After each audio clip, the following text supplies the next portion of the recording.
on managing the affairs of the people of this state. And there is no pleasure in what is going on in this state in anybody's life, and there shouldn't be, because this is serious.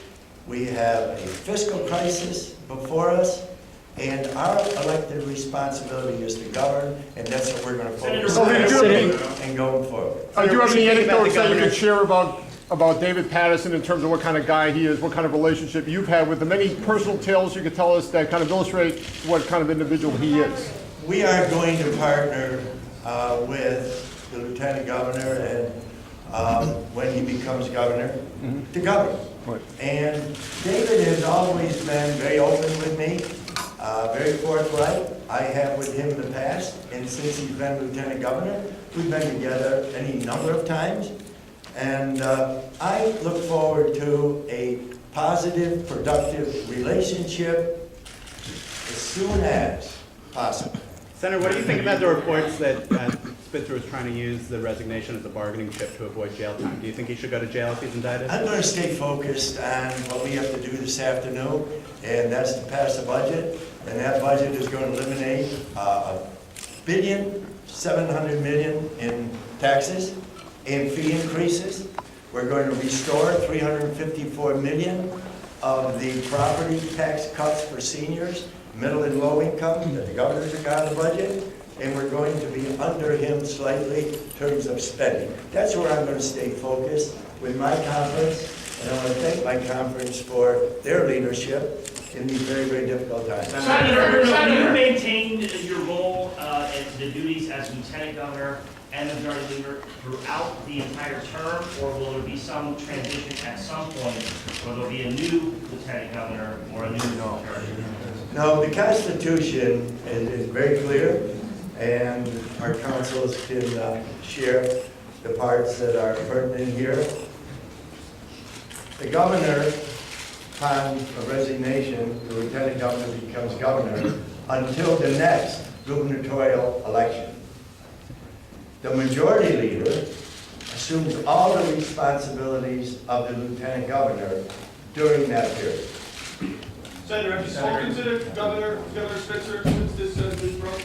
Pardon me? Have you spoken to Governor Spitzer? I have not. I've spoken to the Speaker, to Senator Smith, to David Patterson, I don't know how many times, and to many others, but I have not. Senator Spitzer tried to bury you politically. You tell me you should take no satisfaction from his faults. What I'm telling you is that we have a budget to get done. We're in a fiscal crisis in the state. We're approaching a $5 billion deficit.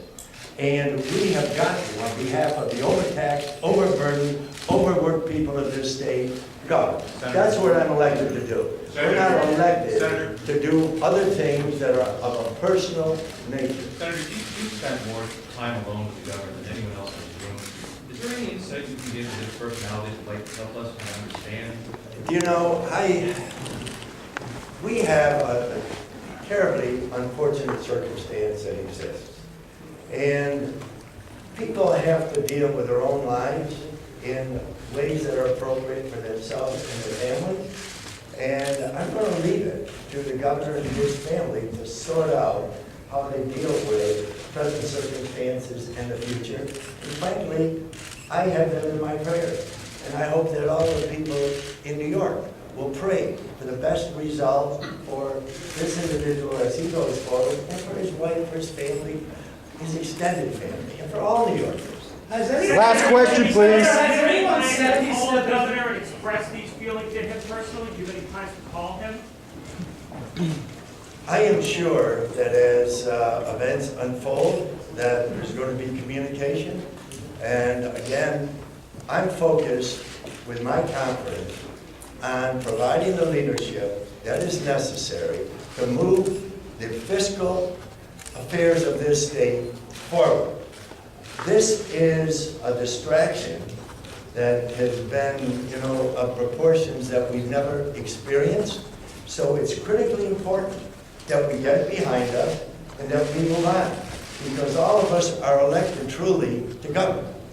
And that's what we're going to stay focused on. Going to move forward, going to govern, going to deal with this budget, hopefully in a timely way, and going to deal with cutting what taxes we can cut, eliminating the tax cuts, the tax increases, as I mentioned.